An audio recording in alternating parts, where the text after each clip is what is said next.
mbokk yi asalaamualeykum wa rahmatullah taala wa barakaatu yéen ñu ñuy teewlu sur Sénégal 7 l'actualité à temps réel ñu ngi wax ni mbégte ak kontaante lay doon saa su ne di leen dégtal ay xibaar yu jëm ci tolluwaay réew mi waaye rawatina ay jotaay yu mag yu yaatu ànd ko ak ay doomi réew mi ràññeeku ci fànn yu bëri waaye seen xam-xam wala seen taxawaay soxal tolluwaay réew mi mu mel ni nag ñu ngi fii ci dëkk bu tedd wu sell wi di Touba waaye ci kër docteur Arona Coumba Ndoffène Diouf nekkoon fi ancien ministre yëngoon ci politique donte jamono juñ toll nii ajandina ay activité politique am gën a consacré wu ci mbind mi ci gëstu yi nga xamante ni dafay jëm ci xam-xam gi nga xam ne moom la ko yàlla dénk ci wàllu science maa leen di fàttali ni namoon ngeen ko xam naa ko waaye tey nag xëy na dina dikk ak ñun ci tolluwaay réew mi waaye ci yeneen fànn yi nga xamante ni mbokk yi tax nañu daje ci dëkk bi nga xamante ni moom mooy Touba parce que tamit c'est un jour spécial woo xamante ni dafa am sargal gu ci am ci diggante mag ki ñuy wax Serigne Modou Kara Mbacké Noreyni généralu Khadim Rasoul mi nga xamante ni daf ko sargal dana ci ñëw ci diggante gi waaye dinañ remonter tamit ci démb ak barki démb ci diggante ñaari maam yi muy Bour Sine Coumba Ndoffène Diouf ak ki nga xamante ni moom mooy Cheikhul Khadim Cheikh Ahmadou Bamba Khadim Rasoul waaye ci tënk rek xam ngeen ni moom mii di professeur Arona Coumba Ndoffène Diouf c'est plus de 35 années d'expérience ci lan ci wàllu science wàllu administration waaye ci monde professionnel bi nga xamante ni yàlla def na il est impliqué ci wàllu recherche ci wàllu enseignement ci ay séminaires ci ay ateliers ak travaux waaye tamit nag consultant la à travers le monde waaye tamit mbokki bindkat la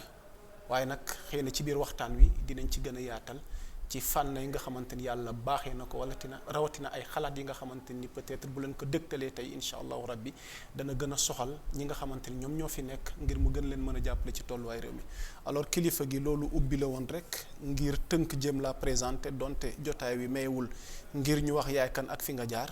réew mi namoon la ñu gëjoon la gis waaye yàlla dogal ci hibernation bi nga nekkoon tey pour une première et en toute exclusivité nga jagleel tey sortie bi Sénégal 7 l'actualité à temps réel tout d'abord ñu ngi lay nuyu docteur Arona Coumba Ndoffène Diouf di la jox sa wàccuwaay. asalaamaaleykum waa Sénégal gannaaw bi ñu nuyoo suñu kilifa diine yi nuyu suñu kilifa aada yi nuyu suñuy waajur yi nuyu suñu mbokk sénégalais yi ak sénégalais yi ñu ngi leen di sant ci wax dëgg yàlla. invitation bi ñu leen dalal fii ci kër Bour Sine ci Touba Mosquée di leen wax man tamit namoon naa leen waaw dafa di jamono ju nekk nit dafa war a toog xoolaat boppam évaluer waat lu bari lu mu def ci ginnaaw pour gën a mën a def kanam loolu rek taxoon ma consacré wu tamit ci bind ay livres nekk daanaka pause bii ma def rek maa ngi suma 4e livre boo xam ne bind naa ko macha allah boo xam ne dafa jëm ci yii ci diine yii jëm ci science yii jëm ci développement scientifique yii jëm sax ci intelligence artificielle maa ngi ciy bind maa ngi bind tamit ci réchauffement climatique waaw yooyu yëpp yàlla def na ay livres yuy pare la ci jamono ji ñëw nañ ko publier. macha allah waaw nag maa ngi lay suivre bu baax. macha allah di suivre aussi seen télé bi. macha allah defe naa internet yi ñoo ko déggandoo alors damay bëgg inverser pyramide bi donte li tax nga génn bés bu spécial la ci sa diggante kilifa gu mag ci wàllu diine waaye ci wàllu temporel itam muy Serigne Modou Kara Mbacké ci sargal goo xamante nii daf la ko defal. waaye laataa ñuy ñëw ci jëf ji dama bëgg évacuer ak yow quelques points de l'actualité nationale bi ci mujj gën a fës muy affaire Azoura Fall nekk un patriote militant parti Pastef nekk au cœur de l'actualité donc dogal gi mujj wàcc ci ay mbiram mooy que ni bénéficier na d'une liberté provisoire waaye keneen ki nga xamante ni te moo ko fekki woon ci détention bi ñu koy wax Kairé moom pour le moment dafay rester en prison et di fàttali ni seeni procès mi nga war a taxaw mercredi prochain ci kanam tribunal des flagrants délits alors biñ ci dikkaatee ci mbir moomu noonu lan moo ci sa njàngat docteur. waaw man nag su ma njàngatu professeur la. du kooku ñuy wax Azoura dañu ne woon xel bi neexul man mënuma wax ci borom xel bu naqadi loolu moo tardeel Sénégal koo xam ne dañu ne xelam neexul muy def actualité ba yëngal dëkk bi yëpp ñu ciy wax loolu moo lay woon Sénégal ni mu delloo ginnaaw par rapport aux priorités yi nga xam ne lañ ci waroon a gën a concentré wu ñuy wax affaire u koo xam ne dañu ne xel bi nekk fi est-ce que mun nga jël mesure boobu c'est-à-dire est-ce que yaakaar nga ne États-Unis tey jii dinañ spéculer ci koo xam ne xel bi nekk fi ba Sénégal tey jii ñun ñu war a ñëpp di wax journaux yeeg tout le monde di wax ci koo xam ne nee nañu xel bi neexul donc dalay wan dimension wu crise du Sénégal c'est pas une crise simplement sociale c'est pas une crise économique c'est pas une crise éducationnelle mais c'est une crise des mentalités faits divers rek faits divers yooyu nag tant que ñun sénégalais yi teguñu ko fële consacré wu ku nekk ci ñun te naka ngay jëriñe réew mi je pense que Sénégal dina yéex a développé moo tax mënuma ci spéculer. même li ci opposition bi jël position jàpp ni ñoom gëmuñu ne vraiment déficience am na ci Azoura Fall xëy na alibi la rek. ba ñuy xalaat sax ne kii wér na wala wérul. bon man en tant que professeur mënuma spéculer ci loolu daf may delloo ginnaaw rek am naa d'autres priorités am na leen lu ñu war a wax je vais pas prendre mon temps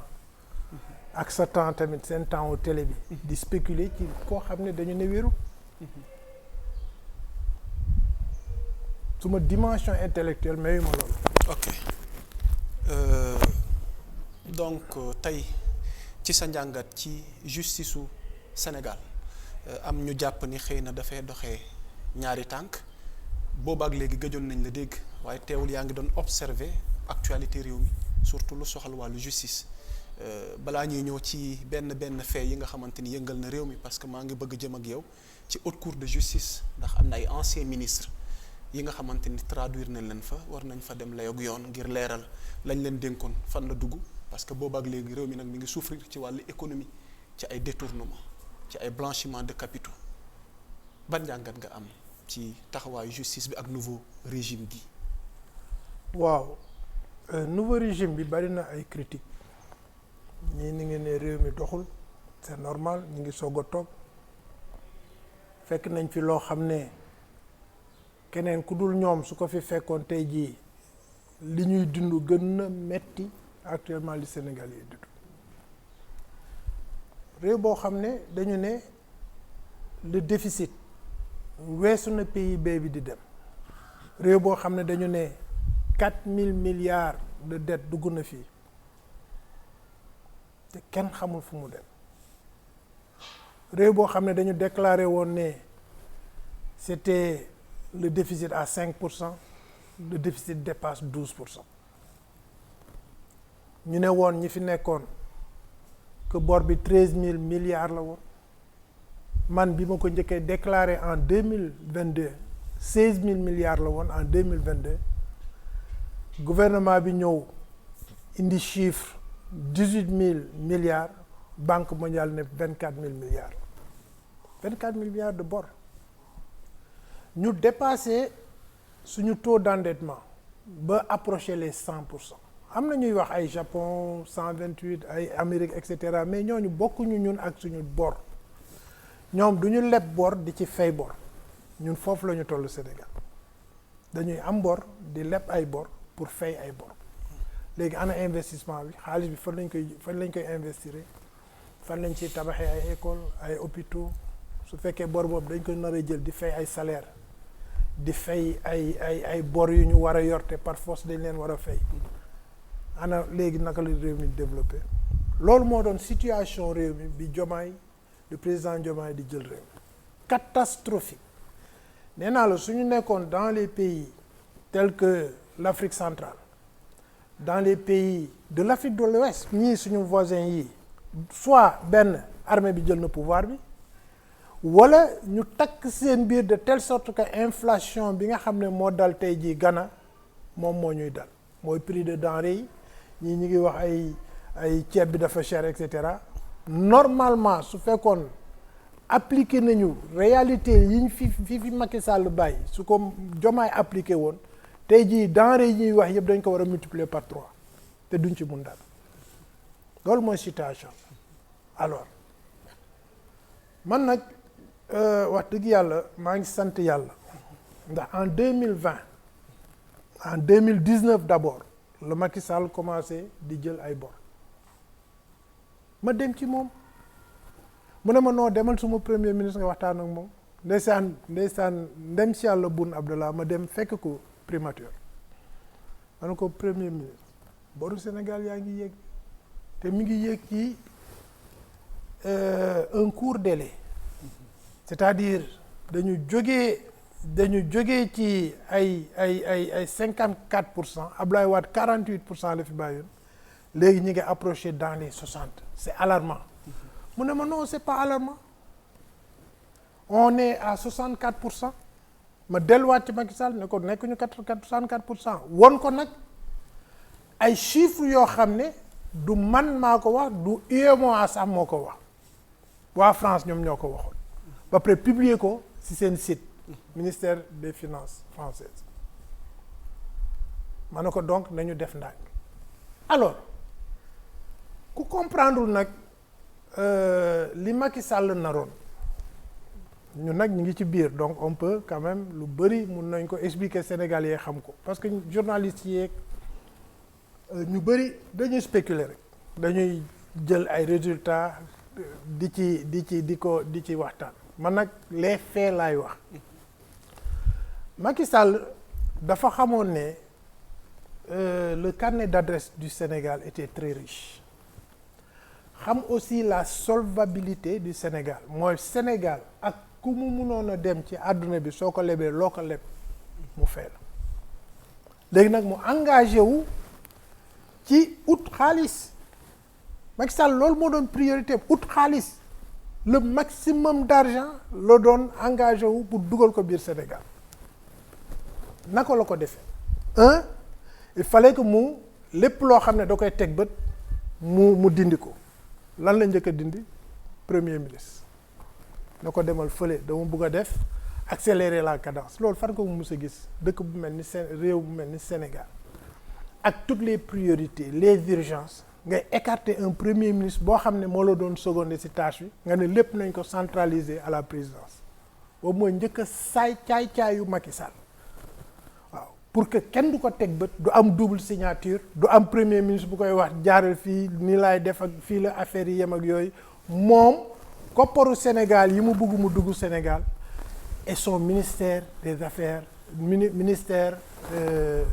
des finances et du budget mu changer loi yi changer lépp ba à l'Assemblée profitons nag ci crise u Covid bi nga xam ne après Covid bi grâce à la mondialisation on avait mis à la disposition de tous les pays les fonds des fonds yoo xam ne dañu bëgg a relancer l'économie mondiale mu profitoo ci di leb rek muy leb ñu dem à 67%. ma ñëw avertir ko ne ko ñu ngi en 67% en 2022 fin 2021 on était à 67% du PIB faalewu ma mu continuer di leb léegi bi mu eggee nag ba sëyu 70% à la bailleurs yi ne ko attention monsieur le président non seulement yaa ngi dépassé UEMOA qui avait fixé le taux à 70%, mais léegi yaa ngi grimpé yaa ngi à 74%. mu ne comme léegi bailleurs yi teg nañ ko bët day changer de stratégie. Qu'est-ce qu'il a fait? Pour nax bailleurs yi il a pris des sociétés nationales def leen ay sociétés anonymes sociétés anonymes yooyu nag su ko defoon nii rek ne leen uti leen xaalis ñu mun a comprendre non parce que sooy uti xaalis dañ leen laaj te garantie souveraine mooy lan nga ñuy garantir ci loo xam ne réew bi moo ko moom garantie souveraine suñu dex yi suñu lac yi suñu fleuve yi nit yi rek a bokkul ci garantie souveraine mu jël société bu mel ni patrimoine bâti SOGEPA agence patrimoine bâti de l'État lu tuddoon mu changé ko def ko société de gestion du patrimoine bâti de l'État def ko société anonyme ne da leen jaay des immeubles à hauteur de 198 milliards xanaa bon léegi ñoom am nañu portefeuille mu leen uti leen xaalis gars yi dem à l'extérieur génne 123 milliards demaat génne waat 200 et quelques milliards tey jii SOGEPA Macky Sall endetté na ko à hauteur de 358 milliards ci li ñu gisagum muy benn AIBD mu def ko société nationale des aéroports du Sénégal def ko société anonyme tamit AIBD lan mooy seen patrimoine mooy tous les aéroports du Sénégal la jël def ko seen portefeuille ne leen dem leen uti xaalis première kii bor bi ñu uti 200 milliards tegaat ci 123 milliards AIBD tey ji dépassé nañu les 300 milliards noonu la ko toppee ci poste toppee ko ci SAR toppee ko ci Petrosen toppee ko ba xaalis bi bari Sénégal d'une façon ni mu doon dunde ba moom mu dem ba mënatul contrôler xaalis bi parce qu'il était seul amul woon premier ministre amul woon keneen koo xam ne mun na moom su xoolee fii que le xool fële et il l'a fait exprès c'est ça la gourmandise de Macky Sall lu mu ci jublu woon nag kenn xamu ko ndax Macky Sall soo xoolee Sénégal ci ay fonds propres am rek fay nañ ko lu ëpp 110 milliards yoo xam ne 100 téeméer ak fukki milliards yoo xam ne état Sénégal jox na ko Macky Sall simplement parce que président de la République loo xam ne mënoon na ci dund ay sëti sëtaam di ci dund te du jeex Macky Sall lu muy doyee xaalis bu bëri léegi mu ñëw nag comme xaalis bi bëri na da koy rëcc lépp nag mu bugg ko woon jaarele ministère des affaires étrangères ministère des finances mu ñemewu ko parce que foofu day am ay contrôle ay chiffres la kii les gestionnaires de l'État dañ ciy teg bët IGF inspection de l'État dañ ciy teg bët inspecteurs yi ak les comptables dañ ciy teg bët muy jël xaalis boobu di ko placer ci ay banques. naka la loolu demee parce que y a un débat concernant la dette cachée. parce que nit yi dañoo xamul y a eu un contre-rapport sax ñoom jàpp nañ ne loolu ñu leen di waxal lu ñu leen di tuumal la mais y a bel et bien eu des dettes yi nga xamante ni hors circuit hors cadrage mooy li ngay bëgg expliquer nii naka la procédé ba boobu ak léegi mënuguñ teg bët ci boobule alal. très bien Banque mondiale du waxantuma laaj di tuumaal ay état Banque mondiale du waxantu xaalis buy dugg Sénégal BCEAO lay jaar loo mën a leb ci àdduna mënuñu la ko defal ci ay mallette indil la ko ne la xaalis baa ngi nii day jaar BCEAO parce que ñoom ñooy souverain des devises ñoom ñoo mën a transformer dollar def ko CFA ñoom ñoo mën a transformer euro def ko CFA yen et cetera donc devise buy dugg day jaar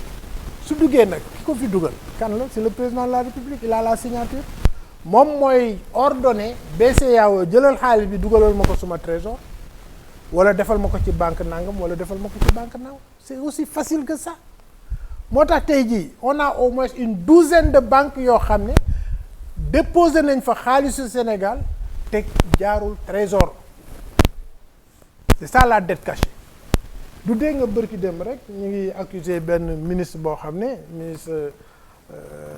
finance am bu njëkk boo xam ne dañu placé ci ay banque xaalis boo xam ne dañ ko waroon a reverser mais naka la xaalis war a jóge ci banque di dugg ci trésor alors que ci trésor la waroon a jugu mu ordonné ko mu dugg ci banque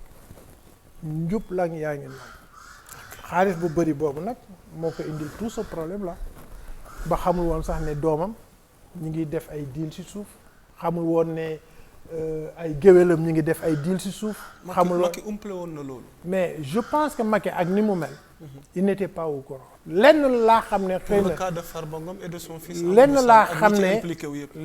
xam ne xëy na mun na ko def mooy may suuf doomam te loolu sax lu may jaaxal la ci Macky Sall. mais doom ji quoi qu'on dise doom ji nee na bàyyi moo ko may suuf. waaw ci jaayu suuf googu ca la amee alal. effectivement mais deal bi nekk ci suuf yëpp je pense que Macky Sall n'était pas au courant quoi qu'on dise man contre ma ko il demeure toujours un ami su ko neexee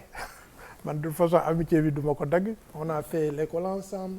on a grandi ensemble mais avertir naa ko dem naa ci moom en 2019 avertir ne ko président alal ju bëri juy dugg Sénégal da lay rëcc de wax naa ko en 2021 ok donc je pense que tey jii suñu xoolee loolu yëpp muy une grande crise boo xam ne fàttaliwuma réew en Afrique bu am une aussi grande crise financière que Sénégal ici fàttaliwuma ko en Afrique te Sénégal moo ñu dal actuellement alors face à ça nous avons des autorités yoo xam ne ils ont la volonté mais je rappelle quelle que soit leur volonté c'est les mêmes Sénégalais qui gèrent Sénégalais Macky Sall yii ñuy tëj c'est les Macky Sall c'est les Sénégalais yii nga xam ne ñoo àndoon ak Macky Sall ñu teg leen loxo ci fonds Covid yi teg leen loxo ci ay détournement yeeg yu demee noonu c'est les mêmes Sénégalais qui sont là c'est pas des Martiens mais ñu qui wax sont d'abord venus. ci fonds yooyu ci ñi ñu teg loxo moo xam fonds Covid ak yeneen yu mu mën a doon Ismaïla Madior Fall Ndeye Saly Diop Dieng Mansour Faye Moustapha Diop Sophie Gladima muy 5 anciens ministres yu war a dem ci haute cour de justice nga xamante ni Sénégal ñaari yoon bii mooy ñetteelu cas ñi nga xamante ni ñu ngi jaar devant cette juridiction d'exception alors sa analyse parce que ñoom it ñu ngi clamé au fort jàpp ni dañ leen di tuumaal defuñu dara set nañ waaye xam naa ci kanam yoon la ñu war a setalee seen bopp noo jàngatee seen cas. lu bëree ngi ñëw encore ci kanam c'est pas ces 5 rek amul ministère boo xam ne tey jii amoon nga xareñ ba doo laal ci xaalis boobu y avait trop d'argent moom laa lay wax. nga ne du 5 yi kese. du 5 yi kese. am na ñeneen ñu war a. c'est tous les ministres de Macky Sall sauf man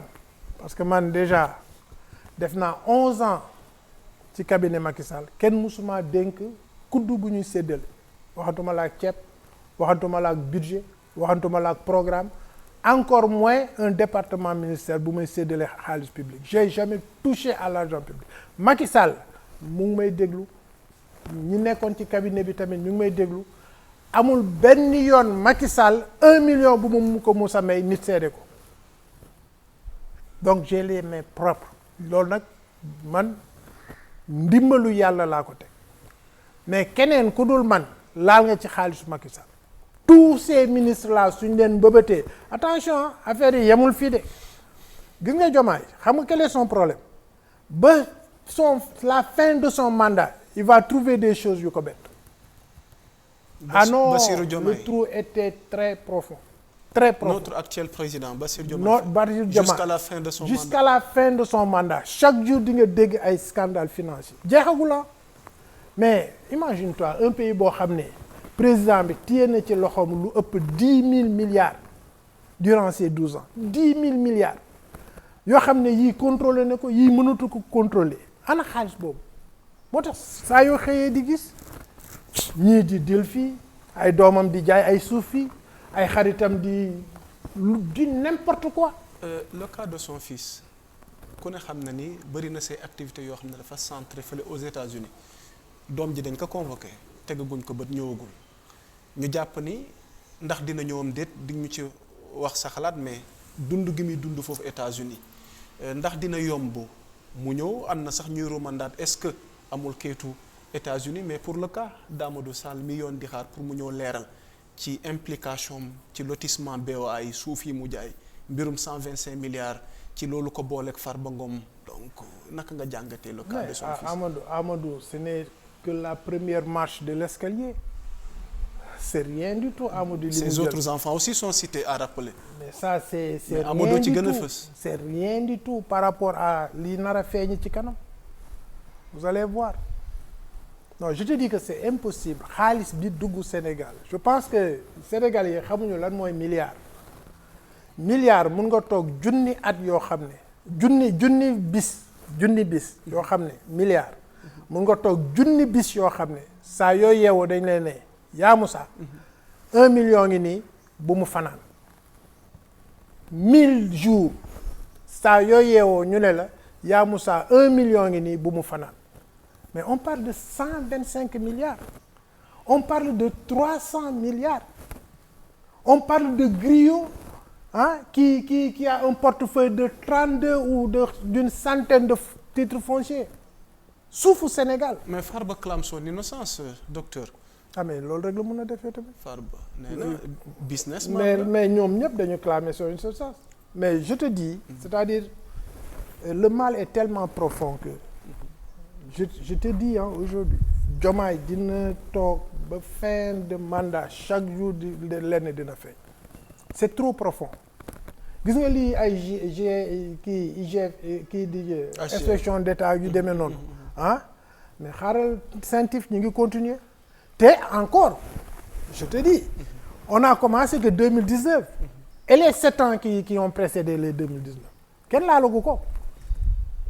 kenn laalagul loolu. ñu ngi ci diggante 2019 2024. 2024 kenn laalagul nag 2012 2019. 2012 2019 kenn laalagu ko.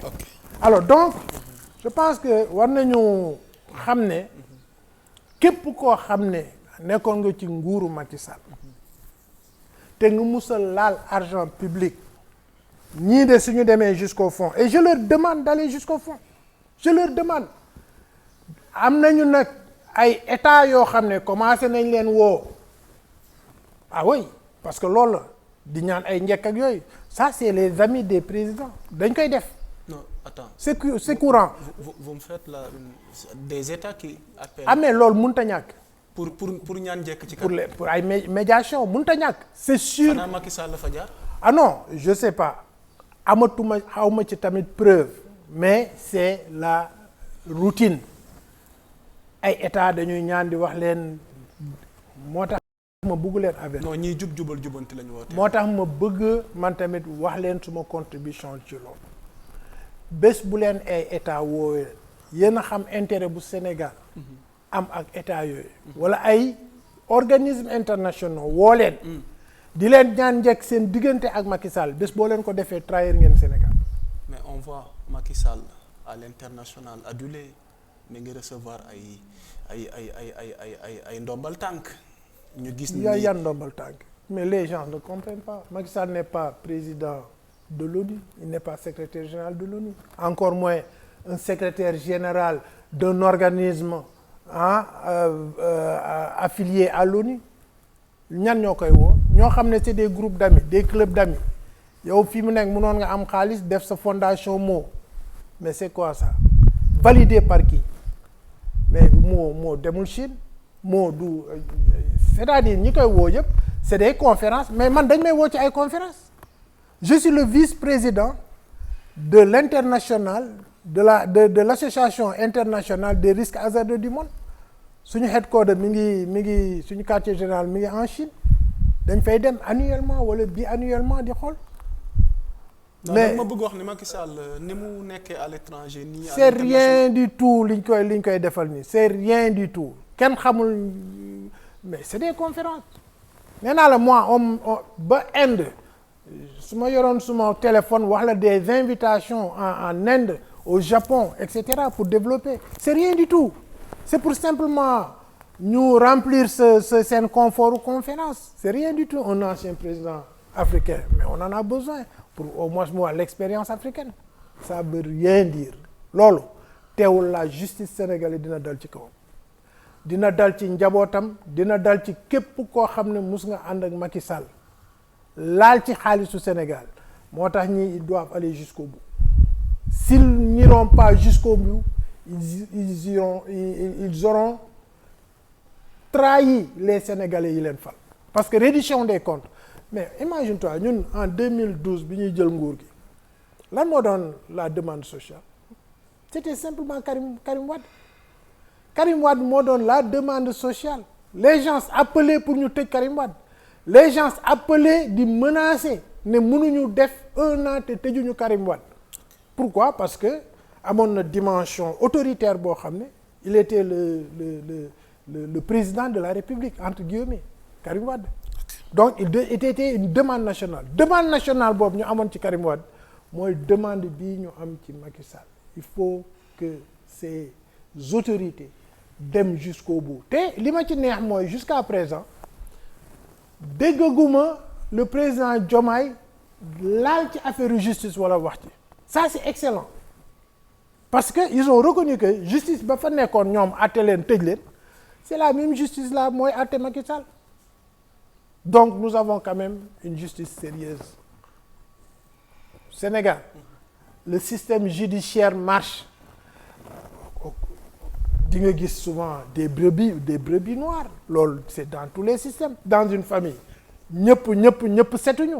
di ngeen di gis de temps en temps ay kii ak yooyu mais nous avons un système judiciaire qui marche nañu bàyyi le système judiciaire nag def son travail. ok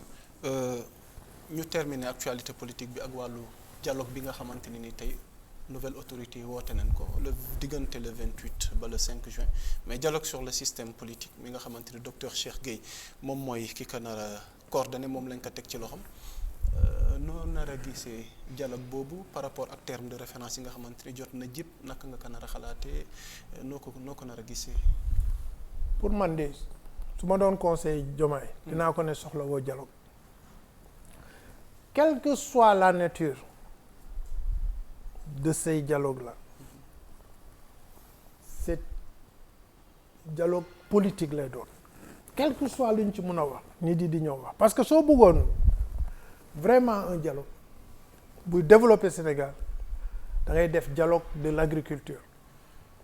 tous les partenaires de l'agriculture ñëw ñu def un rapport jox la ne lii mooy doxal agriculture Sénégal nga def ko dans le transport def ko dans l'artisanat nga def ko et cetera par secteur def de ay dialogue et si tu as en ce moment di nga am une encyclopédie de développement du Sénégal mi ngi mel ni les assises nationales ni ñu ko defaroon mais dialogue boo xam ne yow on t'a élu au premier tour 54% nga jógee ci am assemblée ñu jox la ba nga doyal sëkk lu la neex woote assemblée looy dialogue su doon man ce dialogue n'a pas d'utilité parce que dialogue bi politique la les politiciens viendront là-bas ils vont remplir l'audience. non déjà sax am na ñu bañ a. waaw justement donc Thierno Alassane Sall décliné na. APR décliné na. ndokk avec leur raison aussi. le président Diomaye n'avait pas besoin de ce dialogue. on n'a pas de crise politique au Sénégal. ok ñoom fal nañ leen. ñoo nekk majorité. xam nga léegi lan moo des. doxal Sénégal jubal jubanti bi. kese moo dox Sénégal ba pare nag commencé nag quand même di teg les premières prières parce qu'il est temps. gisaguñu ay premières prières ñu teg gisaguñu des projets yoo xam ne au moins ça fait rêver gisaguñu loolu moo leen dese nañ ci jublu. les ressources sont là mais ils font des efforts parce que dinaa ñëw ak yow ci sa domaine muy le domaine de la science surtout ci wàllu énergie aujourd'hui yaa ngi gis ñu ngi waaj a jàll ci gaz bi. gaz to power. voilà c'est excellent. donc il y a des efforts. mais projet bu ñu fi fekk la yooyu yëpp ñu dama bëgg ne actuellement ñoom. waaw war nañu wone seen créativité ci. wone ne le devenir du Sénégal mun nañ leen porter espoir on doit aujourd'hui voir des projets de Diomaye les grands travaux de Diomaye dafa jot ñun on avait fait à Macky Sall en 2012 man Moubarak Lo ndem si yàlla tonton Jacques Sougou et cetera on avait créé les grands travaux du président parce que dañu bëggoon au moins ñu dissocier ces grands travaux à la continuité des travaux de Ablaye Wade. lan nga xalaat. mais il faut à votre niveau tey xëy na yóbbal lee doon ci ñoom. benn le Sénégal a beaucoup de ressources lan nga jàpp ni tey moom nga leen mën a. gis nga ñu dolli ko ci li ñuy teg ñoom comme plan. benn nous avons des projets yoo xam ne tey jii 10 000 étudiants mun nga leen fa yóbbu en 3 mois. defal leen une formation en 3 mois ñuy liggéey ci 3 mois boobu 6 mois après chaque étudiant dina am 6 millions de dollars 6 millions de francs dans l'agriculture 1,2 hectares de sol irrigable de sol fertile la ñu am au Sénégal mais jëlal 10 000 étudiants yóbbu leen dans la vallée ku ci nekk nga jël 10 étudiants yu nga jox leen 4 hectares financé ko xam nga lan la laaj ndox maa nga fa suuf saa nga fa encadrement la laaj et les étudiants ñu ngi fii par exemple defuñu dara on a plus de 200 000 étudiants 200 000 étudiants yooyu les 199 000 étudiants durant leurs vacances dañuy dem di taxawaalu rek di wut fu ñu stagiaire et cetera doo ci jël 10 000 encadré par l'armée nga ñëw déchiffrer toute la vallée mais je te dis soo ko defee 2 ans 3e année bi Sénégal nekk kii autosuffisance alimentaire en riz. kon sunu souveraineté ci wàllu alimentation bi ci ñun la des. ci ñun rek la des te du loolu rek le Sénégal est très riche en ressources xam nga gars yi ñu ngi wax or mais soo xoolee par exemple l'or est-ce que tu sais que Sénégal moo nekkoon premier comptoir d'or de l'Afrique Mansa Moussa oram ci fleuve Sénégal la ko jëlee et c'était l'homme le plus riche du monde jusqu'à présent Mansa Moussa jusqu'à présent empereur du Mali. empereur du Mali jusqu'à présent c'était l'homme le plus riche du monde mais or boobu ba léegi mi ngi fi ba pare l'État doit prendre les engagements d'arrêter ces sociétés qui nous pillent imagine-toi suñu zircon ñu ngi tibb rek di yóbbu di sol ci gaal yi di yóbbu mais loolu fan lañ ko teg. dafa mel ni ñii ñu ngi def jéego de. zircon bi dañ ko war a arrêter produit au Sénégal transformé au Sénégal et vendu au Sénégal ñu ñëw ci or bi Sabodala mi les sociétés minières arrêtez parce que attention il faut que état bi prévoir ne tôt ou tard dinañ ami monnaie te la garantie d'une monnaie c'est l'or les grandes réserves des grands états du monde or la ñu defee seen garantie monnaie dollar bi la ko garantie c'est des tonnes et des tonnes d'or yu ñu def ci seen réserve soo demee Chine la même chose des tonnes d'or moo garantie yen bi mais ñun du ñu commencer arrêter ab Sabodala yi di jël et dans le code minier man bi may bind code minier bi Sénégal bi ma koy bindal Macky Sall 25% laa jël 25% de toutes les concessions minières ku ciy produire 25% nationaux yi mun nañu jënd ko mu des Sénégal plus 10% yi ñuy jox état bi 5% royalties yi ñuy def soo ko xoolee 51% dina mun a des Sénégal donc état bi ci yooyu la war a jublu suñu or bi di des Sénégal du pour simplement suñu tëgg yi di ko tëgg suñu jigéen ñi di ko so déedéet c'est pour garantir demain suñu waree am une réserve assez suffisante pour ñu battre notre monnaie parce que foofu la ñu jëmee léegi nag ñëwuma ci les marbres ñëwuma ci les autres ressources le Sénégal pour mu am une waxuma son développement gis nga yaa Moussa moi je pense que dañuy nelaw ba léegi quoi gis nga soo xoolee les 4 dragons d'Asie muy Taïwan Séoul Taïwan Séoul naka la tuddati Corée du Sud Taïwan Hong Kong gis nga ces 4 dragons il y a 25 ans ci ginnaaw ñoom ak Sénégal ñoo yom PIB ils étaient à 304 dollars de PIB 304 dollars seen PIB foofu la yemoon mais tey jii en 25 ans multiplier nañu seen PIB ñii par 44 000 Maroc mii rek bërki démb bu yàggul y a 25 ans seen PIB multiplier nañu ko par 8 te 25 ans ci 25 ans la ñu def yooyu ñun on est toujours là di topp ay dof yu ñu tëj ay kasoog ay premier ministre nii la waroon a waxee Diomaye yi def na faute fii ak yu nangam on dort jusqu'à présent le Sénégal pour développer dëkk bi je pense que c'est autre chose. ok pour terminer su fekkee mën nga réagir vite fait ci divorce gi am diggante Barth ak Khalifa da nga ci am xalaat. waaw loolu c'était attendu c'était normal xam nga ñun Khalifa c'est notre génération nous devons faire un recul man moom laa def un recul au moins pour permettre aux jeunes d'avancer mais mënuñu nekk fii di dem ba suñu retraite politique war a jot ñuy continuer di jéem a effacer il faut qu'on donne la chance aux jeunes suñu jeunes yi gënul xariñ ñun attention jeunes yi mën nañu gën a xariñ gën ñoo bëgg dëkk bi gën ñoo dàq liggéey mais nañ leen jox cette chance là. kon Khalifa waroon na céder place. mais depuis très longtemps. mais Barth nag moo jëlal boppam yoonam léegi. mais c'est à juste titre aussi Barth attention Barth il est courageux. waaw te man ce que je souhaite mooy le président du Pastef Sonko demal nga jëli sa doomu ndey seytaane dafa bari doole. bu leen topp di déglu Sénégalais yi seen intérêt rek la ñu nekk président Sonko demal nga jël sa doomu ndey il a besoin de toi actuellement. suqi nga ko laafam yëpp ba amatul fu mu léegi yërëm ko nag nga dem jëli ko ngeen ànd liggéey le Sénégal parce que Barth aussi quel que soit c'est ni muy xaraangee ni muy waxee c'est sa nature papaam c'est mon ami je le connais très bien ñoom noonu la ñuy waxee dañuy xërti mel ni ay gaynde mais c'est des faux lions donc demal nga jëli sa doomu ndey ngeen liggéey pour l'intérêt du Sénégal. ndax dina yomb. ngeen liggéey ça sera très facile ci ñoom ñaar rek la dépend ci ñoom ñaar rek Barth il n'a pas de problème tey jii su fa Sonko yónni woon ëllëg mun nañu toog di lekkaat seen xawma mbaxalu Saalum wala yu demee noonu donc président Sonko demal nga jëli sa doomu ndey ngeen liggéey pour l'intérêt général du Sénégal surtout que léegi dissocié na ak ñi nga xam ne ñoo nekkoon ci ginnaawam di ko wax donc c'est facile c'est-à-dire ce que le nouveau gouvernement doit faire toutes les énergies positives du Sénégal parce que le Sénégal était très divisé Sénégal Macky Sall daf ko yàq donc ñoom seen rôle mooy defaraat Sénégal donc loolu mooy suma message mu mën a jox ci ñoom. ok dañuy bëgg ñëw ak yow ci mbirum borom ñaari tur yi débat bu ñu agité la fan yi mu mel ni Sénégal am na borom ñaari tur gu fi ñëw waa ànd sàmm jikkoy fipp am na sax marché goo xamante ni bu Pacifique gën a annoncé ku mel ni Abdou Karim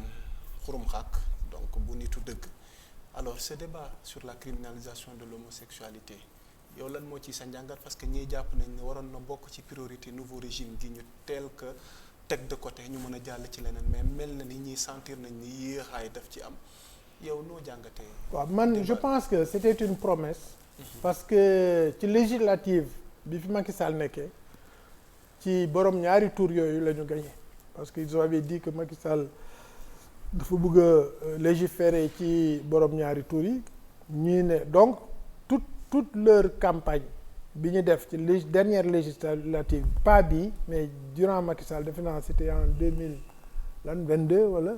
waaw justement donc loolu promesse politique la bon léegi promesse politique nag ki ko promettre moo ko war a appliquer je pense que bon ku xool Sonko xool Diomaye di nga xam ne nii ay nitu principe lañu ay ñu am diine lañu tamit ñu am diine lañu parce que dama leen dégg ñuy wax je pense que comme promesse la nañu dem foofu mais nañ ko waxtaane aussi parce que c'est un problème qui ne concerne pas que le Sénégal et les Sénégalais c'est un problème mondial aujourd'hui appui bi ñu am mooy Trump génn na carrément ne reconnaître ko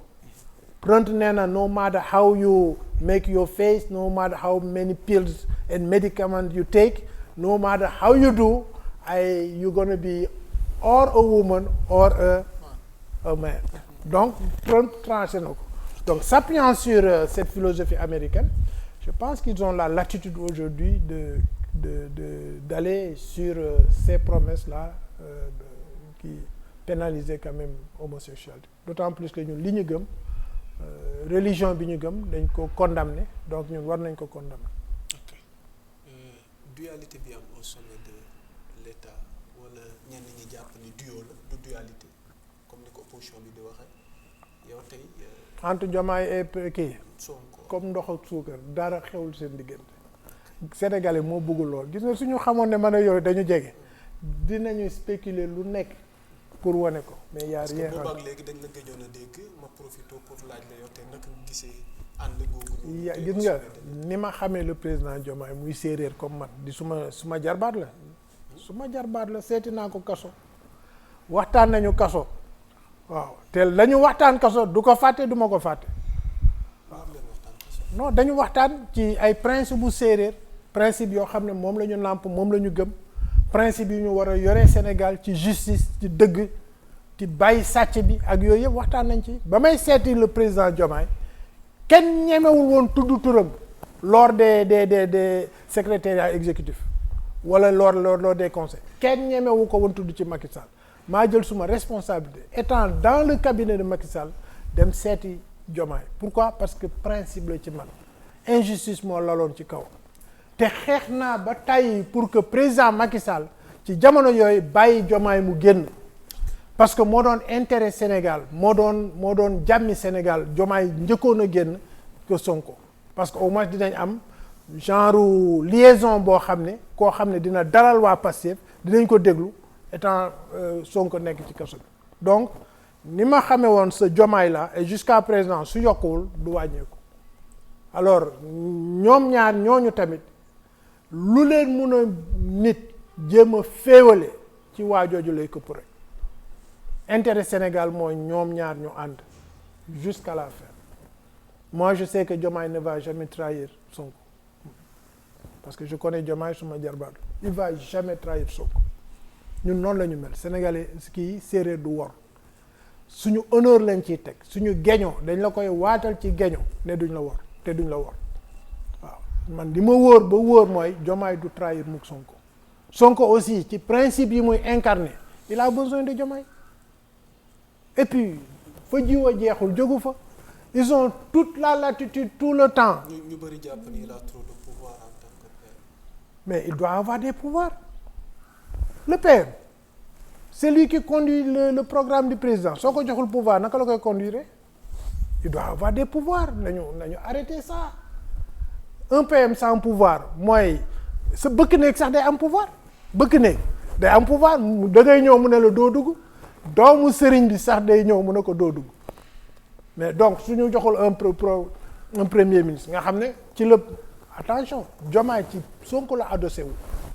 pas parce que Sonko moo ko joxoñ déedéet parce que président de la République il a besoin de Sonko il a besoin d'un premier ministre fort il a besoin d'un premier ministre qui a de l'autorité attention bu ñu def comme erreur yi Macky Sall def day fal premier ministre du ko jox benn pouvoir gars yi ne président la ñu bëgg a waxal du dégg nga ko fi bataay jamono Macky Sall ñun président la ñu bëgg a waxal te mu am premier ministre loolu moo tax mu war a jox Sonko pouvoir yoo xam ne ku wax ak Sonko xam ne wax naag Diomaye c'est ça. jërëjëf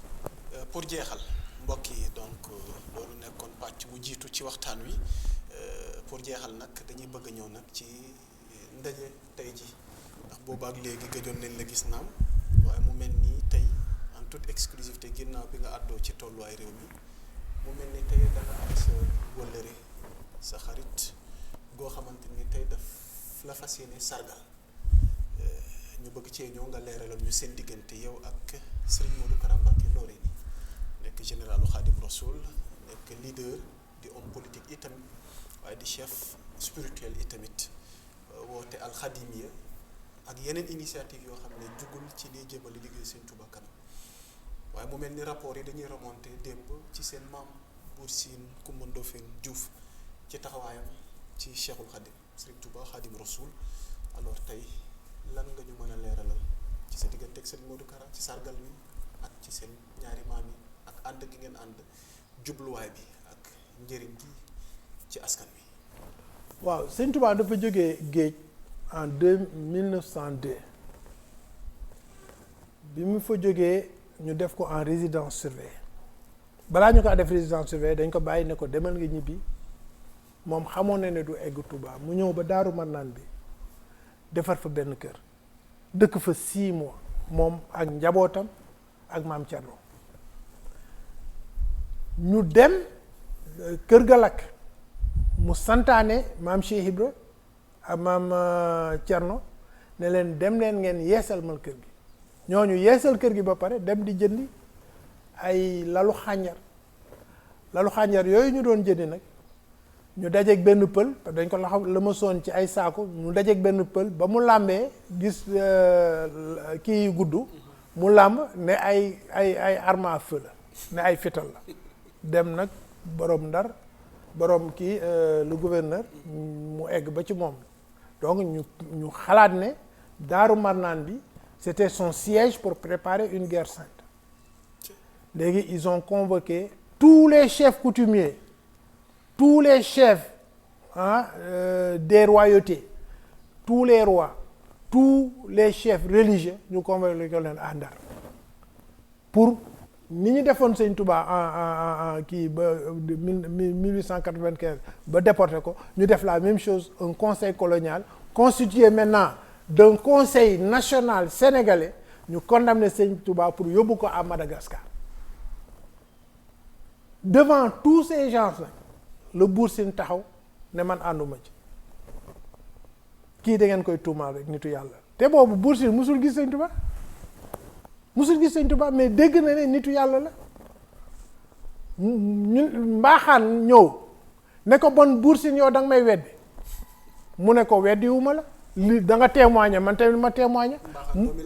doomu Lat Joor mu ne ko non Buur Siin danga may weddi Buur Siin ne ko nag dama lay weddi ba ñu egg foofu xoolante léegi nag borom Ndar santaane pour ñu visiter kër Serigne Touba ndax arme yooyu c'est vrai loolu 1902 la xaw Buur Siin tey la fa mantoom tey la fa suufu Siin tey la fa njabootam ne leen li ma leen wax nii su fekkee gisu leen ko jël leen suufu Siin ba may jóg ma jox leen jël leen su ma manto buur bi tamit ma jox leen su ma njaboot tamit du leen neex def ci ça s'est passé ci bureau gouverneur en 1902 le 7 juin 1902 Buur Siin nag xam caay-caayu ceddo yi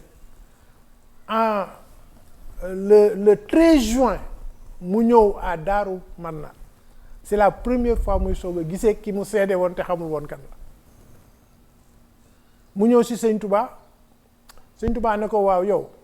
dégg naa danga ma seede Ndar mu ne dama la seede mu ne ko foo ma xamee ma may seede mu ne ko xaw ma la dama dégg ci yow jub dégg ci yow nitu yàlla nga loolu moo tax la ma dégg ci yow laa seede Sëñ Touba ne ko ni nga ma seedee foofu dinaa la seedee fii yow ak sa njaboot ak àjjana waaw dinañ la tëggal njuñun fii tëggal la ko àjjana léegi nag mu ñaan Sëriñ Touba ne ko dama xam suma mbokk ceddo yi ndax mun nañu toog balaa visite bi di am ñu toog ba ca guddi ga ñoo suul fi ay fital te bon su boobaa la ma seede woon fële dinaa ñàkk suma nguur ñàkk suma njaboot ñàkk suufub Siin Sëñ Touba ne ko may naa la ko mu àndoon ak suma maam Farba suma maam Semu ak 70 gawaram yi ñu wër kër Serigne Touba yi ba visite bi mu ñëwee visite bi mi ngi gis nga sooy dugg ci Touba premier rond point bi foofu la armée coloniale taxawoon pour suñ fa gisee ay armes rek ñëw jël ci Sëñ Touba déporté ko yóbbu ko Dakar mu jël bato bi dem Madagascar. kon waajoon nañ seen bopp. waajaloon nañ seen bopp armée coloniale moo ñëw foofu la ñu taxawoon. di xaar pour rek. wala ñen ñoo def kii bi. Mbaaxaan nag moo ñëw. ndeysaan Mbaaxaan moo ñëw ànd ak ay quelques éléments de l'armée di visite lu kër ga. Mbaaxaan moo jiite woon la délégation de visite. léegi nag Mbaaxaan boobu ba mu ñëwee fas ba mu yéegoon sax fas bi Mbaaxaan yéegoon wàccu ci waaye taalibe yi suñ ko buggee dal ci kawam Sëñ Touba ne leen bàyyi leen ko dama rus li nekk ci gañoom xam nga ne Mbaaxaan dem na ba am ay sëtu Sëriñ Touba loolu Sëñ Touba gisoon suñ ko buggee ku bugg a laal Mbaaxaan mu ne bàyyi leen rus naa li nekk ci gañoom ñoom Gaynde Fatma ak ñii yëpp sëtu Sëñ Touba yëpp Mbaaxaan ay seen maam waaw. alors bi loolu amee nag ba noppi Buur Siin def na fa ñetti guddi ak Sëriñ Touba waaw dañuy jàkkaarloo nii rek Buur Siin xamul ci dara ci affaire islam waaye day jàkkaarloo Sëñ Touba rek Sëñ Touba di ko xool di bëgg muy xool Sëñ Touba di bëgg léegi ba noonu mu dellu Jaxaaw Buur Siin bi muy laata génn àdduna ndox mi nga xam ne moom la mujjee naan Sëñ Touba moo ko bind alxuraan la bind ci leket ne yox daloon leen ma ko Buur Siin mu raxas ko naan ko ba ko Buur Siin naanee jógaatul dara dugaatul ci biiram léegi nag kóllëre boobu ñaari maam yi am ko man moom laay dundal suma diggante ak suma sang Mbàkke yi suñu sëriñ lañu waaye suñu lépp lañu léegi nag Modou Kara dafa ci nekk nag koo xam ne dañ ko distingué ci kennal Sëriñ Touba sëñ Modou Kara kenn la ci Sénégal di nga ko gis ci sayir bi muy emporté wu politiquement socialement muy def ay œuvres et cetera di def ay déclaration mais ci biir Modou Kara Sëriñ Touba Xaadimu Rasuul kese moo tax mu créé Bamba fépp mais est-ce que xam nga philosophie Bamba fépp Bamba partout mais c'est trop fort Sëriñ Touba moo bindoon mais amarani rabbi bi anshura bi anani malaz waaw Dieu m'a instruit nee na yàlla moo ko digal moom Serigne Touba de proclamer pour mu wax nit yi ne moom Serigne Touba il est l'asile il est le protecteur il est le sauveur de l'humanité waaw xam nga kooku donc il est partout donc la philosophie Bamba partout day corrélé exactement ak l'appel de Serigne Touba xaada womban na ilaaya jëme ci man maa loo xam ne musu koo maye xaada womban na ilaaya jëme ci man laahu ñu ne ko yàlla Serigne Touba nee ne yàlla la mu ko may wala yakunu abadan li mumkini ba lu yàlla di sàkk mooy la créature dootu yàlla dootu ko may nit ku mel noonu il est partout mu créer le concept Bamba partout moom Modou Kara ñu jógee ca nag léegi mu créer un concept de développement qui s'appelle Al-Khadimiya Al-Khadimiya c'est mi ngi mel ni nga ne le marxisme le léninisme mi ngi mel ni nga ne le capitalisme mi ngi mel ni nga ne le socialisme mi ngi ces courants idéologiques moom la Modou Kara indi tuddee ko Al-Khadimiya muy un courant philosophique mais de développement cette fois-ci un projet de société de développement mooy Al-Khadimiya nga xam ne dans toutes les structures dans tous les fondamentaux de développement finance agriculture